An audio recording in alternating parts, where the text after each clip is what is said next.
रामरायांच्या चरणी, श्री समर्थांच्या चरणी, स्वामींच्या चरणी आणि श्री महाराजांच्या चरणी वंदन करून आपण आज दशक 8 समास पहिला हा बघणार आहोत। तत्पूर्वी आपण सद्गुरूंना वंदन करणार आहोत। गणेश शारदा चैव सद्गुरु सज्जनस्तथा आराध्य दैवतं गुह्यं सर्वं मे रघुनन्दना। गुरुर्ब्रह्मा गुरुर्विष्णू गुरुर्देवो महेश्वरः गुरुः साक्षात् परब्रह्म तस्मै श्री गुरवे नमः। शुकासारिके पूर्ण वैराग्य जाचे वसिष्ठा परी ज्ञान योगेश्वराचे कवी वाल्मिका सारिखा मान्य ईशा नमस्कार माझा सद्गुरु रामदासा। मला वाटते अंतरित्वा वसावे तुझ्या दास बोधासी त्वा बोध व्हावे। अपत्या परी पाववी प्रेम ग्रासा महाराज या सद्गुरु रामदासा। जय जय रघुवीर समर्थ। सद्गुरु सवानांच्या ओव्याने सुरुवात करूया। सद्गुरु सारिखा पाठीराखा जगती तुझा नाही देखा मग का करावा इतरांचा लेखा। एका सद्गुरु वाचून या सद्गुरु असे कृपेची सावली परमार्थी वाट तिनेच दाखविली। भवभयाची चिंता नुरली शरण जाता तिच प्रती। सद्गुरूंसी जाता शरण चुकेल तुमचे जन्मवर्ण। सद्गुरूंच्या करू अधीन जीवना पुले सर्वथा। सद्गुरूंचा अधिकार फार सद्गुरु असती देवाहुनी थोर। म्हणू नये कधी तया नर आपुल्या अल्पबुद्धीने। घेसी तेव्हा देसी ऐसा देव उदार परंतु सद्गुरु असती कनवाळू पार। जीवा शिवाची भेटी सत्वर घालित असती ते सद्गुरु। देव कोपला जरी सद्गुरु करीती उपाय। सद्गुरु कोपल्यावरी नचले काही उपाय। यास्तव धरावे ते पाय सद्गुरूंचे आधी आधी। सद्गुरूंचे धरावे पाय तेच असती भवतरणोपाय। सद्गुरूंनी सद्गुरु वाचोनी सापडेना सोय परमार्थी मानवा। श्री सद्गुरुनाथ महाराज की जय। सद्गुरवे नमः सद्गुरवे नमः सद्गुरवे नमः। श्रीराम समर्थ। आत्तापर्यंत आपण दशक 6 दशक 7 हे दोन्ही परिपूर्ण बघितले।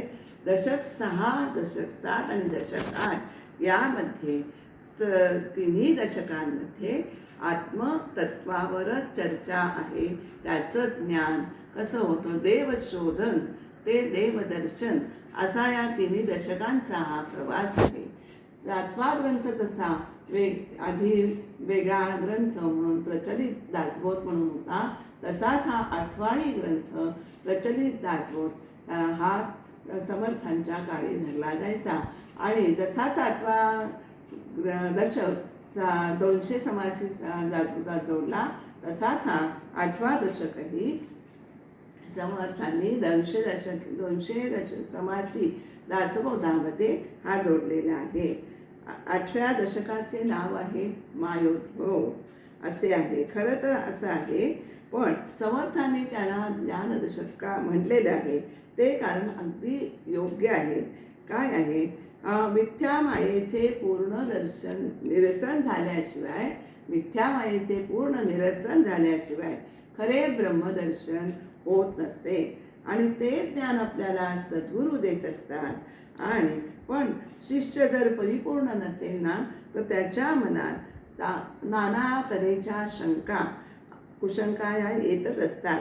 पण या मायोद्भव दशकामध्ये या सूक्ष्म शंकांचे निरसन हे केलेले आहे। हे ज्ञान सद्गुरू पुन्हा पुन्हा आपल्या शिष्याला सांगतात म्हणून याला ज्ञानदशक असं म्हटलेलं आहे।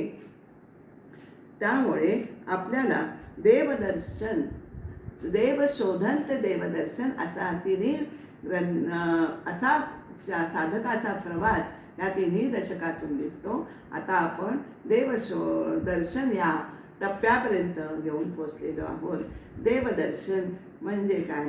देवदर्शन म्हणजेच आत्मदर्शन असं आपल्याला समर्थांनी म्हटलेले आहे. याच्यामध्ये मायोद्भव असं म्हटलेलं आहे. मायेची निर्मिती कशी होते ते सांगण्यासाठी आपल्याला मायेच्या त्या मूळ कथेपर्यंत आपल्याला जायला लागतं. निर्मितीच्या कथा, माया निर्माण कथा तिथपर्यंत जायला लागतं. ही दृश्य माया आहे ती अदृश्य आणि अविकारी अशा एकच एक गुणरहित अशा परब्रह्मापासून झालेली आहे. आणि ते मग असा प्रश्न येतो की अदृश्य, अविकारी, अविनाशी, गुणरहित अशा परब्रह्मातून हे दृश्य नाशवंत विकारी सगुण विश्व निर्माण झाले कसे, हा प्रश्न सगळ्यांनाच पडतो. आणि आपल्याला हे कळण्यासाठी बरे आपलं मनाचं समाधान, हे गूढ उकलणं, हे इथे उकललेलं आहे. आणि हे गूढ आपल्याला या समासातनं, दशकातनं संपूर्ण उलगडून दाखवलेलं आहे. आपल्याला मध्येही मी बोलले होते की ज्ञानाची पातळी, ज्ञान हे असतंच. ते एक लौकिक अर्थाचं ज्ञान आणि एक पारलौकिक अर्थाचं म्हणजे पारमार्थिक ज्ञान, असे दोन प्रकारचे ज्ञान आहे. तुमचं ज्ञानाची पातळी जशी असेल त्याप्रमाणे आपल्याला ह्या दृश्य विश्वाचं ज्ञान हे आपल्याला कळत जातो. म्हणजेच म्हणजे शास्त्राधारे ह्या इथे आपल्याला दोन दृष्टिकोन सांगितलेले आहेत. एक आत्मसाक्षात्कारी लोकांचा दृष्टिकोन जगताकडे बघण्याचा, आणि एक माया म्हणजे आपल्याच अंतरात म्हणजे असं दृश्य विकारी साक्षात्कारी लोकांचा दृष्टिकोन असं आपल्याला म्हणता येतं. साक्षात्कारी मग दृश्य साक्षात्कारी म्हणजे पण अर्थातच आत्मसाक्षात्कारी पुरुषांचा हा दृष्टिकोन आहे तो सर्वस्वी खरा आहे असं आपल्याला म्हणता येतं. ब्रह्मविचाराने त्यांचं मन हे ब्रह्माकार झालेलं असल्यामुळे त्यांना परब्रह्माखेरीज दुसरं काहीच दिसत नाही. त्याला दुसरी कशाचीही अनुभूती येत नाही. म्हणूनच मी ब्रह्मच आहे, अहम ब्रह्मास्मी या अनुभवावर ते ठाम असतात. आणि विश्व त्यांच्या दृष्टीने झालेलंच नाही आहे, अगाजे घडलेची नाही असा त्यांचं दृश्याबद्दलचं ठाम मत आहे. जे घडलंच नाही आहे तर त्याला आपण त्याचं कसं वर्णन करणार? दृश्यविश्व झालेलंच नाही आहे असं त्यांचा म्हणतात. त्यामुळे ते म्हणतात की सत्य ज्ञानमय अनंत अपार आहे आणि निर्गुण असे ब्रह्म हेच सत्य आहे. हे त्यांचा अंतरात हा दृढ निश्चय ठाम झालेला असतो. त्यामुळे असं असल्यामुळे एकाने दुसरं निर्माण केलं हे संभवतच नाही ना. एका परब्रह्म हे सत्य आहे तर एकाने दुसरं निर्माण केलं हे समजवत नाही. परंतु ज्यांचे ज्ञान या पातळीपर्यंत पोचलेले नाही, या अवस्थेपर्यंत पोचलेले नाही आहे, अशा अज्ञानी माणसांना मात्र काय वाटतं की हे मी खरा, हे दृश्य जगतही खरा आणि परब्रह्मही खरा असा त्यांचा विश्वास असतो. म्हणूनच निर्गुण ब्रह्मामध्ये सगुण विश्व कसं निर्माण झालं ही त्यांची मागणी असते. आणि ही जिज्ञासा पूर्ण करण्याकरताच आपल्याला विश्व निर्माण कथेपर्यंत ही सांगावी लागते. म्हणजेच ही ज्ञानाची पायरी एक पातळी असते, तिच्यावर विश्वाचा अर्थ हा अवलंबून असतो. जे विश्व ज्ञानी लोकांना झालंच नाही असं वाटतं तेच विश्व जे अज्ञानी लोक आहेत म्हणजेच त्यांना आत्मज्ञानाचा अनुभव नाही त्या लोकांना हे विश्व खरं आहे असंच ते समजतात. आणि हे मायातत्व नीट समजणं हे त्यासाठी अत्यंत गरजेचं आहे. आणि तेच मायातत्व निरसन करून मूळ परब्रह्मस्वरूप आपल्याला अनुभवता येते. म्हणून संपूर्ण दशकात हे समर्थांनी येथे समजावून दिलेले आहे. त्यामुळे आपण आता या देवदर्शन हा दशक 8व्यातला पहिला समास म्हटलेला त्याच्याबद्दल विवरण करूया. थोडीशी 8व्या दशकाची पार्श्वभूमी सांगितली. आपल्याकडे आपण या जगाला कर्मभूमी असे म्हणतो. बरोबर आहे ना. जेथे निसर्गाचा नियम आहे, कर्मभूमी म्हणजे निसर्गाचा असा नियम आहे की जो कष्ट करतो त्याला त्याचे कर्म सिद्ध होते, हेतू साध्य होतात. म्हणजे असं निसर्गाचा नियम आहे. पण हा अज्ञानी माणसं काय करतात की हा मिथ्या हा नियम आहे तो आत्मज्ञानाला किंवा देवदर्शनाच्या बाबतीतही देखील तो खरा मानतात आणि कष्टापासून देवदर्शन होत नाही असा त्यांचा ठाम समज आहे. पण हे त्यांचं म्हणणं चुकीचं आहे. देवदर्शन म्हणजे आत्मज्ञान हे मी आपल्याला मगाशीच सांगितलेलं आहे. ज्ञान हे ज्ञानाचा अनुभव यावा लागतो. माणसाला येणारा अनुभवामध्ये कोणता अनुभव जास्त श्रेष्ठ महत्त्वाचा आहे तर स्वस्वरूपाचा अनुभव हा परमश्रेष्ठ आहे असं आपल्याला सांगता येते. आणि त्या अनुभवाने परब्रह्मस्वरूप हे आकलन होत असते. आणि खरा देह कसा आहे ते यामध्ये आपल्याला आता समजणार आहे. खरा देह अतिंद्रिय आणि अदृश्य आहे. पंचभूतातील विश्वाच्या पलीकडे पंचभूतातीत असा खरा देव आहे. तर त्याला आपल्याला शोधायचं आहे. आणि अज्ञानी लोक काय करतात, तीर्थक्षेत्री जातात, नाना तीर्थक्षेत्री करतात, व्रते करतात, दानं करतात की त्यांना हा परमेश्वर भेटावा. परंतु तीर्थव्रते करून ज्ञान प्राप्त होत नाही. त्यासाठी आपल्याला आपली वृत्ती आहे ती आत्मसन्मुख करावे लागते. ज्ञान होणे म्हणजे देवदर्शन होणं हे आपल्याला कळत नाही, पण ते कळायला पाहिजे. दृश्य विश्वाचा खरा ज्याला दृश्य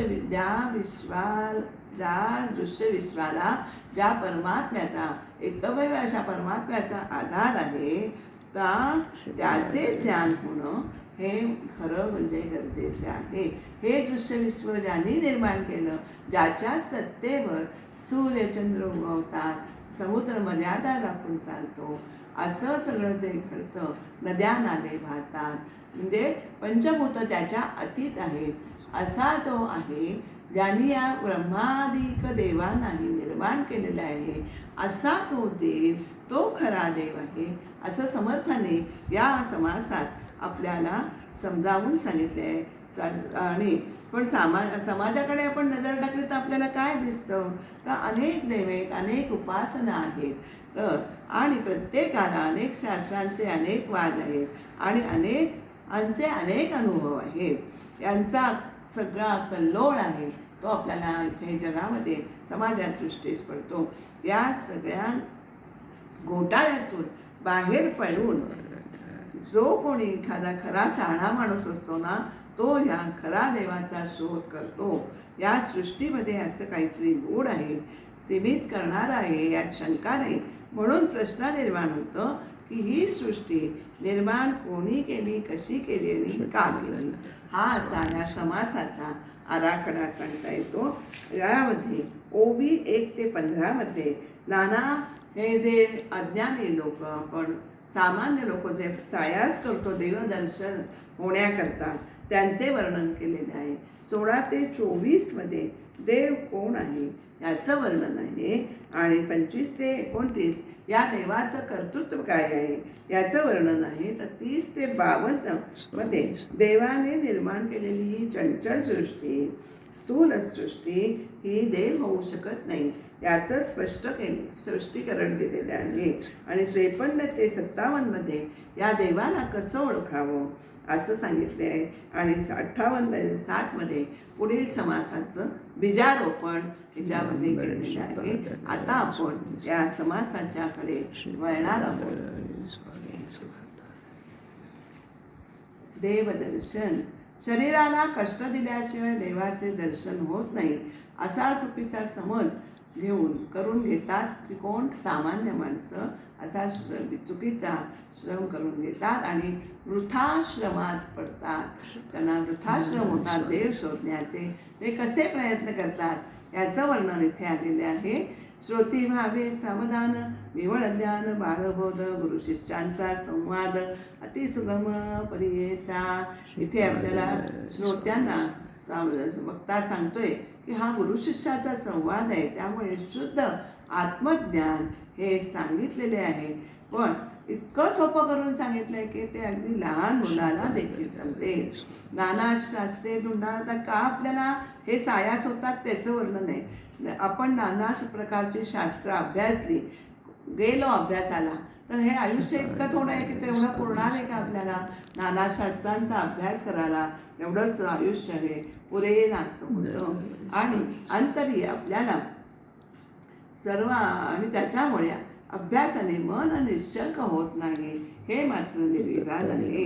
संशय वाढत राहतो. नाना तीर्थे, नाना तऱ्हेची तीर्थ आहेत सृष्टीमध्ये. अत्यंत ठिकाणी जाणार आपण सगळीकडे बघतो, कोणाचं कोणतं तीर्थस्थान आहे आपल्याला सगळ्यांना माहिती आहे. सृष्टीमध्ये अगदी अनंत आहे. सुगमे दुर्गमे दुष्करे पुण्यदायिका, परंतु कशी आहे ती ती काही फार कठीण आहेत. आता गंगोत्री, जमुनोत्री, हिमालयातल्या ज्या 4 धाम आहेत, यमुनोत्री, नंतर केदारनाथ, ही अतिशय कठीण ठिकाणं आहेत. तीर्थकृता केल्याने पुण्यसंचय होतो, परंतु पुण्यदायक आहेत, परंतु त्याने ते सगळ्यांनाच परवडतात का? नाही परवडत. एक आर्थिकदृष्ट्या, शारीरिकदृष्ट्या ते आपल्याला परवडत नाही आणि पुण्यसंचय होतो, परंतु त्या सर्वच्या सर्व तीर्थयात्रा करणारा कोण आहे का जगामध्ये? नाही आहे. कारण अनंत तीर्थ, अपार तीर्थ आहेत ना, त्यामुळे ही सगळी तीर्थ कोणीच करू शकत नाही. तीर्थयात्रा करत माणूस जन्मभर जरी फिरला तरी ही तीर्थ संपणारी नाही आहे. तसंच तीच गोष्ट तपांच्या बाबतीत, दानाच्या बाबतीत, योग साधनांच्या बाबतीत होते. हे सगळं आपण देवाकरता करतो आणि देवाला प्राप्त होण्यासाठी नाना प्रकारचे श्रम करावे असं त्या सगळ्यांना वाटतं. आणि हे श्रम केले तरच देवदर्शन होतं असा सार्वजनिक असं सगळ्यांचं मत आहे, परंतु ते काही खरं नाही आहे. पावावया देवादिदेवा बहुविध श्रम करावा, तेने देव ठाई पडावा, हे सर्व मत पाहावया भगवंता कारणे. आणि नाना पंथ भगवंताला जर आपण बघायचं ठरवलं, कशी प्राप्ती करून घ्यायची भगवंताची हे सांगणारे निरनिराळे पंथ आहेत, अनेक उपासना आहेत.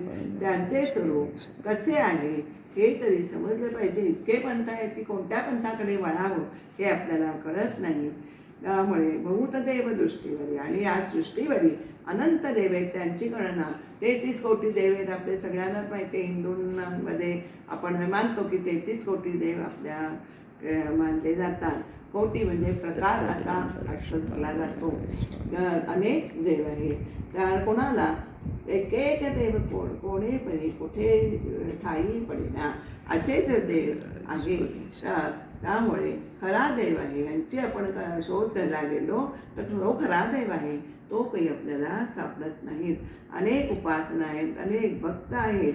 तेथे आपण इच्छा जिथे आपली झाली भक्ताला, तो तिथे तो त्या देवाच्या इथे आसक्त होतो. बहु ऋषी आहेत, बहुमत आहे, प्रत्येकाचं मत आहे खऱ्या देवाबद्दलचं वेगळं वेगळं आहे. बहु निवडता निवडेना एक निश्चय घडेना, हे अतिशय प्रचंड. आपल्याला जसं आता बायकांचं उदाहरण सांगते, खूप साड्या असल्या की आपल्याला कुठली साडी नेसावी असा पटकन विचार ठरत नाही ना मनामध्ये. त्याप्रमाणेच के देव आहे त्यातला कुठला के देव आहे की कुठला निवडावा, कोणता करा असा निश्चय बरी आपला घडत नाही. शास्त्रसुद्धा आपल्याला शास्त्रामध्ये भांडण म्हणतो असं लागलेलं असतं की हा देव करा तो देव करा, निश्चय काही होत नाही. आणि प्रत्येक शास्त्रामध्ये पुष्कळ भेद आहे, मतामतांमध्ये विरोध आपल्याला दिसतो. आणि ऐसा करिता वाद बहुत गेले, आणि हा शास्त्रांचा वादविवाद करण्यात अनेक जणांनी आपलं आयुष्य खर्च घातले. फक्त या सगळ्यामध्ये सहस्रामध्ये कोणी, या एवढ्या लोकांमध्ये कोणी असा एकच माणूस असतो की तो देवाचा विवेक, खरा देव कोण आहे याचा शोध घेतो आणि त्या देवाचे कौतुक परी त्या देवाचे कौतुक ठाई न पडे. त्यामुळे आपल्याला विवेक प्रयत्न तरी खऱ्या देवाचे स्वरूप आणि सामर्थ्य त्याला काही आकलन होत नाही. तर आता हे असो बोलणे, नाना योग ज्या करणे, तो देव कोणत्या गुणे ठाई पडे. आता आपल्याला असा प्रश्न आहे की हा देवदर्शन व्हावे म्हणून अनेक प्रकारचे योग आहेत ते प्राप्त होतील. देव असं म्हटलेलं आहे, पण आता कुठलाही आपल्याला उपाय जर कळत नसेल तर देव म्हणावं तरी कोणाला? देव कोणासी म्हणावे तया कैसे तयासी जाणावे तेची बोलणे स्वभावे म्हणून म्हणजे असे समर्थ म्हणतात की देव तरी कोणाला म्हणावं, खऱ्या देवाला ओळखावे कसे? या प्रश्नाची उत्तर आपल्याला समर्थ आता म्हणजे वक्ता इथे आपल्याला देत आहेत. आता पहिली लक्षात ठेवायचं काय की जेणे केले चराचर केले सृष्टी आदी व्यापार, हे सर्व चराचर ज्यांनी निर्माण केले हे सृष्टी ते सर्व व्यवहार घडामोडी ज्याच्यामुळे घडतात तो देव खरा आहे. सर्व करता निरंतर नाम ज्याचे, जो कायमच सर्व करता आहे असं त्याच्या नावाने ज्ञानी लोक त्याला ओळखतात, असं त्यांना खरा देव म्हणायचे. मग अशी म्हणतात तसं मेघमाळा चंद्रबिंबी अमृतकळा तेज दिसले रविमंडळा, त्यांनी तेज रविमंडळामध्ये ठेवले, अमृतकळा चंद्रबिंबी ठेवले, सागराला मर्यादा घालून दिले, ज्याने स्थापिले पडिवरा, या पृथ्वीच्या म्हणजे पृथ्वी तोलणारा हा शेष आहे त्याने स्थापन केलेले आहे. आणि त्यांच्याच गुणांमुळे तारा ह्या अंतरिक्षात आपल्याला दिसतात. चारी खाणी चारी वाणी 84 लक्षाची वयोनी, याने अशा प्रकारचे जेणे निर्मिले लोक तिने, हे 3 लोक आपल्याला त्रिलोक माहिती आहे, स्वर्ग मृत्यू पाताळ, हे 3 लोक त्यांनी निर्माण केले आहे, त्याला देव म्हणावं. आणि ते ब्रह्मा विष्णू हर हे ज्याचे अवतार आहेत आणि तोच देव हा निर्धार निश्चयसी. ब्रह्मा विष्णू शंकर याचे अवतार तोच देव होय, खरा आहे हे निश्चितपणे समजावे. देवांचा उठवणी देव करून येणे सर्व देव. आता आपल्याला समर्थ सांगतात आपण देवाला देव ठेवतो की पण सगुण देव आहेत, सगुणाते निर्धारे निर्गुण पाविते निर्धारे देव, पण हा देव्हारातला देव उठून आपल्या हा विश्वनिर्मिती निर्माण करू शकणार आहे का? किंवा त्याने हे जो सगळं जीव निर्माण करू शकणार आहे का? तर तो तसं काही करू शकणार नाही. कोणीही त्यांनी निर्मिण देव आढळतात, पण त्यांनी कोणी पृथ्वी निर्माण केलेली नाही आहे. ठाई ठाई देव असती तेही केली नाही, तेही केली नाही. ठाई ठाई देव पडले देव आपल्याला आढळतात, पण त्यांनी विश्व निर्माण केलेले चंद्र सूर्य तारा ती मूर्ती तया. तसेच चंद्र सूर्य तारा यापैकी कोणाचेही त्याच्यामध्ये त्यांच्या सामर्थ्याने देव जग अस्तित्वात आलेलं नाही आहे. सर्व करता तोची देव पाहोच आता निरावेव. आता हा सर्व करता देव आहे, तोच सर्वांचा करता आहे, तोच देव आहे, पण तो त्याला पाहायला गेलं तर त्याला निरावयव म्हणजे अवयव नाही आहे. ज्याची कळा निधानानं नेणती ब्रह्मा देक, आणि ज्या असा निरवयव निराकार देव एवढं विश्व निर्माण करतो की त्याची कला आणि हे चातुर्य आहे ना, ते ब्रह्मादिक देवांना सुद्धा अक्कल होत नाही. येथे आशंका उठली ते पुढील ये समाजी फिटली, आता वृत्ती सावध केली पाहिजेच होते. ही शंका देवाचे वर्णन ऐकून श्रोत्याच्या मनात जी शंका येते ती पुढील समासामध्ये त्या शंकेचं निरसन केलेलं आहे. आपण आता जे समर्थ सांगतोय, वक्ता सांगतोय, ते ऐकण्यासाठी आपण सावध वृत्तीने बसलं पाहिजे, ऐकलं पाहिजे. पैसा अवकाश आकाश, आता हा पंचभूतांचा पसारा आपल्याला इथे सांगितलेला आहे. कशा पंचमहाभूते कशी निर्माण झाली? पैसा अवकाश आकाश, काहीच नाहीचे भकास, ते निर्मळी वायोस जन्म झाला. आणि या विश्वामध्ये आपल्याला जे आकाश पंचमहाभूतांची निर्मितीतून ही सृष्टी निर्माण झालेली आहे. अंतिम टप्प्यामध्ये पंचमहाभूतातील प्रथमतः आकाश आपल्याला त्याची निर्मिती झालेली आहे. कशी झाली तर तिकडे तिकडे रिकामी पसरलेली पोकळी आहे, तेच आकाश होय. नंतर आणि ते शून्य आकाश, त्या शून्य आकाशामध्ये वायूचा जन्म झाला. वायूपासून वन्नी निर्माण झाला, वन्नीपासून अग्नी पाणी निर्माण झालं, आणि ऐसे जयाची करणी अगतित, असं आपल्याला या पंचमहाभूतातून एकेकाची निर्मिती आपल्याला झालेली दिसते. आणि या पाण्यापासून ही पृथ्वी निर्माण झालेली आहे असं. आणि ही सगळी सत्ता त्याची आहे. ज्या सत्तेने हे सगळं घडतं तो खरा देव आहे. विलक्षण घटना आहे. आपल्याला ही कुठेही सहसा दृष्टीच पडत नाही म्हणून विलक्षण म्हटलेले आहे. अशी विलक्षण घटना याच्या सत्तेने घडले तो खरा देव आहे असं आपल्याला म्हटलेलं आहे. उदकापासून सृष्टी झाली, स्तंभे विण उभारली, ऐसी विचित्र कळा केली त्या नाव देव. उदकापासून ही सृष्टी निर्माण झालेली आहे. देवाने पृथ्वी निर्माण केली. आता आपण म्हणतो की पृथ्वी निर्माण केली देवाने. त्या पृथ्वीच्या पोटामध्ये असंख्य दगड आहेत, पाषाण आहेत. त्याला काही जण म्हणजे जे अर्थात विवेकहीन आहेत ते त्याला देव म्हणतात. जो सृष्टी निर्माण करता तो हे सृष्टीपूर्वी होता. मग हे तयाची सत्ता निर्माण झाली. ज्या देवाने ही सृष्टी निर्माण केली त्या सृष्टीच्या आधी तो होताच. सृष्टी चालू असतानाही आहे आणि सृष्टी विलयास सृष्टीचा लय झाल्यावरही हा देव निर्माण राहतो. यास आपल्याला त्याच्याच सत्तेने हे निर्माण झालेलं आहे देव हे जग असं आपल्याला म्हणतात. आता ह्याच्यासाठी समर्थाने उदाहरण दिले आहे की आपल्याला इथे असं सांगायचं आहे की प्रत्येक कार्य घटना घडणे ही कार्य आहे. घटना विश्वामध्ये असंख्य घडत असतात. प्रत्येक कार्याला कारण हे आवश्यक असतं. ज्या द्रव्यामध्ये बदल घडतो दिसू लागतो त्या द्रव्याला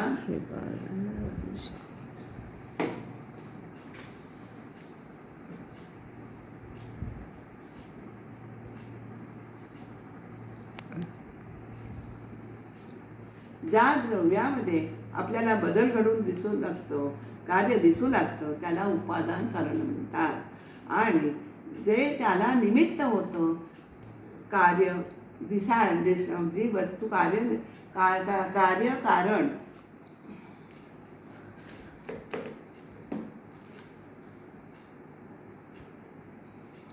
द्रव्यामध्ये घडून येण्यासाठी हालचाल होण्यासाठी त्या हालचालीला जे निमित्त होतं त्याला निमित्त कारण म्हणतात. त्याला सहाय्यक कारण असंही म्हणतात. आता इथे उदाहरण त्यांनी आपल्याला दिलेलं आहे. कुंभार हा आपल्याला सगळ्यांना माहिती आहे मडकी निर्माण करतो. पण कुल्हाड जो मडकी निर्माण करण्यापूर्वी कुल्हाड होताच. आणि पण कुल्हाड आणि त्यांनी निर्माण केलेली मडकी ही एक आहेत का तर नाही. कुल्हाड म्हणजे पात्र काही म्हणजे कुल्हाड नाही, म्हणजे मडकी म्हणजे कुल्हाड नाही. तैसा देव पूर्वीच आहे पाषाण नव्हे सर्वथा. तसं ह्या विश्व निर्माण होण्याच्या पूर्वी हा देव हा आहेच आहे आणि पाषाण नव्हे सर्वथा. कधी विश्व निर्माण झाल्यावर तो वेगळा राहतो. आणि पृथ्वीवरील पाषाण म्हणजे हा देव नाही हे नक्की समजावं. मृत्तिकेचे सैन्य केले करते वेगळे झाले. मृत्तिकेचे मातीचे सैन्य केलं पण जे करणारे आहेत ते वेगळे राहतात. करता आहे तो वेगळा राहतो. कार्यकारण एक केले तरी होणार नाही. कार्य आणि कारण एकत्र केलं तरी तसं होणार नाही. तथापि होईल पंचभूतिक निर्गुण नव्हे काही एक. कार्यकारणाचा विवेक भूता करता नाही. कारण कार्य आणि कारण ह्या घटना ह्या दृश्य पंचभौतिक विश्वामध्ये आपल्याला दिसतात. त्या पलीकडे असलेला जो निर्गुण परमात्मा आहे तिथे कार्यही नाही आणि कारणही नाही. अवघी सृष्टी जो करता तो ते सृष्टी होणे परता.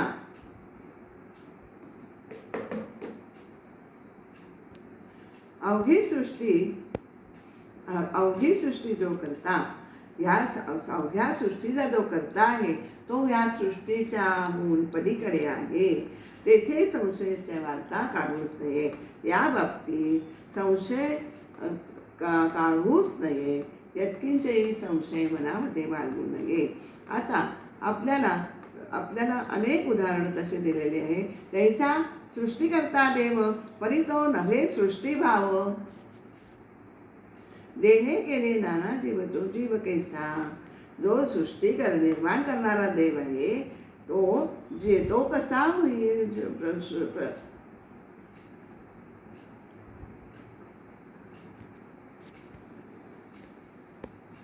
जसा विश्व निर्माण करणारा हा देव एकच आहे, विश्वातील अनेक पदार्थांपासून तो निराळा आहे. ज्या देवाने एवढे जीव निर्माण केले तो स्वतःच जीव कसा असू शकेल? जे जे जया करणे पडे ते ते तो ते कसे घडे, म्हणून वायाच बापुडे संदेही पडती. जे कर्म माणसाला करावे लागते ते कर्म कधी होऊ शकतो का? कर्म आणि त्याचा करता हा नक्कीच वेगळा आहे, त्या भिन्न आहे. हे ज्यांच्या ध्यानात येत नाही ना ते अज्ञलोक मात्र हे विना कारण संशयात पडतात.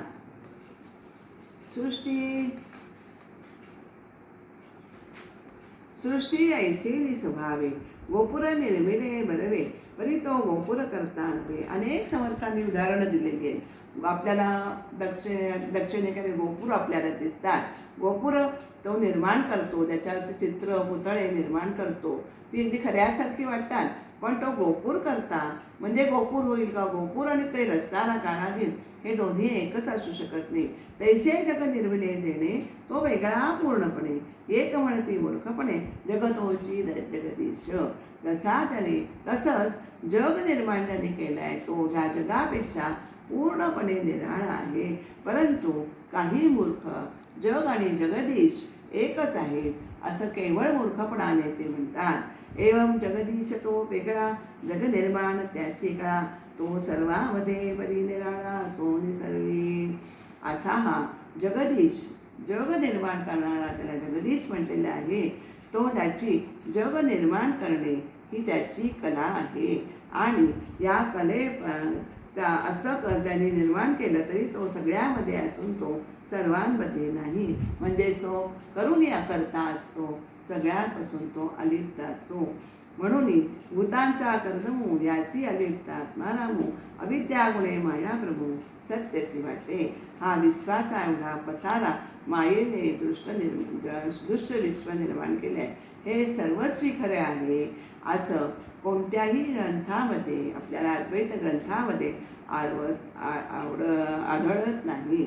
हे दृश्य विश्व अर्थातच मिथ्या आहे आणि आत्मस्वरूप तेवढे खरं आहे. हे आपल्याला त्या पलीकडे आत्मा परमात्मा असतो. अंतरात्मा हा मात्र सगळ्यांना व्यापून असतो. म्हणून जगमिथ्या साच आत्मा सर्वांपरतो परमात्मा, अंतर्बाह्य अंतरात्मा व्यापून असे. हा अंतरात्मा हा सर्व विश्वाला अंतर्बाह्य व्यापून असतो. विश्व ओलांडून वेगळेपणाने त्याला पाहावे आणि परमात्मा असतो. एकच सद्वस्तू जीव जगत आणि यांच्या उपाधीमुळे नावाने त्याला भिन्न वाटतं. तर तसं ते नाही आहे. आणि शुद्ध आत्मस्वरूपाला देव म्हणावं असं आपल्याला या समासात समर्थांनी सांगितलेलं आहे. तयास देव म्हणावे ये रते अवघे जीवाव, तयास म्हणावे देव ये रहे अवघे जीवाव. ऐसा आहे अंतर्भाव वेदांतीचा. सगळ्या वेदांत शास्त्र ग्रंथांचं हेच सार आहे की साऱ्या दृश्य पदार्थ हे नाशवंत आहेत आणि आपल्याला पदार्थ वस्तू नाशवंत हे आपल्याला सगळ्यांनाच अनुभवायला येतं. या कारणे भगवंत पदार्थ वेगळा, त्यामुळेच पदार्थ दृश्य पदार्थापेक्षा हा भगवंत मात्र निराळा आहे. देव कसा आहे आता आपल्याला ते सांगतायत. देव विमळ आणि अचळ, शास्त्रे बोलिती सकळ, तया निश्चळा चंचळ म्हणू नये. देव हा विमल, अत्यंत विमल आहे, शुद्ध आहे. त्यानंतर शास्त्र बोलतात अचळ आहे, त्याला कधी त्याचं पट ढळत नाही. त्या निश्चळाला चंचळ कधीच म्हणायचं नाही आहे असं आपल्याला ते सांगितलं आहे. आणि ते आपण खरं आहे, समर्थांचे बोल आहेत. देव आला देव गेला, देव उपजला देव मेला, ऐसे बोलता दुरिताला काय होणे. त्यामुळे देव हा देवाला येणे जाणे हे नाही, तो सदा सर्व काळ असतच असे हे आहे. देव आला देव गेला, देव जन्मला देव मेला असे बोलल्याने काय होतं? पापच साठत जातं असं आपल्याला जन्ममरणाची वार्ता देवासी लागेना सर्वथा. जन्ममृत्यूची वार्ता देवाला लागतच नाही, कारण तो सदा सर्व काळ असतची असे, तो सर्वदा सर्वत्र संचलेला आहे. ज्याला येणे नाही जाणे नाही, असा मनाच्या श्लोकातही एक श्लोक आलेला आहे. ही निर्मिली तो देव कोण ओळखावा, ज्याने ही पृथ्वी निर्माण केली त्या देवाला ओळखावं. उपजणे आणि मरणे, येणे जाणे, दुःख भोगणे, हे त्या देवाचे करणे, तो कारण वेगळा. जन्म येणे, मृत्यू पावणे, येणे जाणे, हे सगळं त्या देवाच्या सत्तेने चालते. तो ह्या सत्तेचे कारण आहे, हे आपल्याला नक्की समजून राहायचं आहे. म्हणूनच तो या सगळ्याहून वेगळा आहे. अंतःकरण, पंचप्राण, बहुतत्वी, पिंडदान या सर्वांच आहे चरण, म्हणून ते देव नाही. देव नाही तसं आपल्याला म्हटलंय, तर 4-5 ओवीतनं त्यांनी सांगितलेलं आहे की अंतःकरण आपल्याला पंचप्राण, पिंडातील म्हणजे आपणास ज्ञात असलेली अनेक तत्व ही सगळी नाशवंत आहेत, त्यामुळे बदलणारी आहे, त्यामुळे ती देव नव्हे. एवं कल्पनेरहित तया नाव भगवंत, देवपणाची मात तेथे नाही. म्हणून देव हा कसा आहे, ही मानवी कल्पना त्याच्या तिथे पोचतच नाही, तिथनं ती मागे फिरते. आणि तया नाव भगवंत, त्या स्वरूपामध्ये देवपणाच्या कल्पनेला अजिबातच स्थान नाही आहे. आता तव शिष्य आक्षेपिले, तरी कैसे ब्रह्मांड झाले, करते पण कारण पडले कार्यामध्ये. आता देवपणाचे सविस्तर वर्णन आपल्याला समर्थांनी केलेले आहे. मूळ भगवंत जर निर्गुण निराकार आहे, तर भगवंताने सगुण चराचर निर्माण केले, तर त्याच्याकडे करते पण येईल नाही का. भगवंताने निर्माण केलं आहे तर त्याच्याकडे करते पण येईल. करते पण हा गुण आहे, तर निर्गुणाला हा गुण कसा लावता येईल, असा त्या मगाशी म्हटतच, ज्याला ज्ञान पूर्ण नाही त्याच्या मनात असंख्य नाना शंका येत असतात, कल्लोळ त्यांच्या शंका मनामध्ये घालत असतात. तर तो विचारतो, मग देव सगुण का निर्गुण, विश्वासा करता कोण आणि त्याला ओळखाची कोण कोणती, यावर उत्तर म्हणून ब्रह्मस्वरूपात माया कशी उद्भवली याचे विवेचन पुढे आपल्याला आलेले दिसते. तव शिष्य आक्षेपिले, तरी कैसे ब्रह्मांड केले, करते पण कारण पडले कार्यामध्ये. द्रष्टेपणे द्रष्टा दृष्टी तैसा पडे अनायासी, करते पण निर्गुणासी गुण तैसे. ब्रह्मांड करता कवण, कैसी त्याची ओळखण, देव सगुण की निर्गुण, तो मज निरूपावा. आपल्याला देव सगुण आहे की निर्गुण आहे हे कळलं पाहिजे, असं तो म्हणतो. एक म्हणती त्या ब्रह्माने इच्छा मात्रे सृष्टी करते त्या प्रत्येक कोण आहे. त्यामुळे कोणी म्हणतात परब्रह्माने केवळ आपल्या संकल्प आपल्याला माहिती आहे, एकोम बहुश्याम प्रजायेय, त्या संकल्पाने अंतिम टप्प्यात विश्व निर्माण झाले. हे जर खरं नसेल तर त्या व्यतिरिक्त विश्व निर्माण करणारे आणखी कोण आहे, असं त्याला प्रश्न पडतो. आता असो हे बहुबोली, सकळ माया कोठून आली, ते आता निरोपिली पाहिजे स्वामी. हे आता ही माया कुठनं उत्पन्न कशी निर्माण झाली याचा आपण मला खुलासा करून सांगावा. आणि शिष्याचे हे बोलणे ऐकून वक्ता म्हणाला, तू जरा लक्ष दे. ऐसे ऐकून वचन वक्ता म्हणे सावधान, पुढील समासी निरूपण सांगितलेलं. पुढील समासामध्ये आपल्याला माया कशी उठून आली, निर्माण झाली, हे आपल्याला वक्ता सांगणार आहे. ब्रह्मी माया कैसी झाली ते पुढे असे निरोपिली श्रोती वृत्ती सावध केली पाहिजे. आता परब्रह्मामध्ये माया कशी निर्माण झाली हे पुढे त्यांनी समजावून सांगितलेले आहे. श्रोत्यांनी मनपूर्वक लक्षपूर्वक त्याचे श्रवण करावे. पुढे ह्याची निरूपण विशद केले श्रवण देणे होय समाधान साधकांचे. या विषयाचे पुढे ते विवेचन केलेले आहे. ते एकाग्र मनाने श्रवण केल्यानंतर साधकाच्या मनाचे समाधान हे निश्चितच होणार आहे. इथे आपल्याला पहिला समास देवदर्शन हा संपलेला आहे, समाप्त झालेला आहे. तर देवदर्शन म्हणजे सांगायचं थोडक्यात म्हणजे देवदर्शन म्हणजेच आत्मदर्शन. आणि हे आत्मदर्शन सद्गुरू कृपेशिवाय होणे नाही.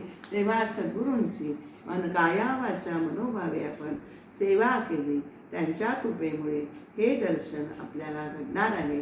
हा विश्वास श्रोत्यांनी मनात बाळगावा आणि झालेले विवरण सेवा मी समर्थ चरणी अर्पण करते. श्रीराम समर्थ. श्रीराम. सद्गुरु श्री समर्थ रामदास स्वामी महाराज की जय. जय जय रघुवीर समर्थ.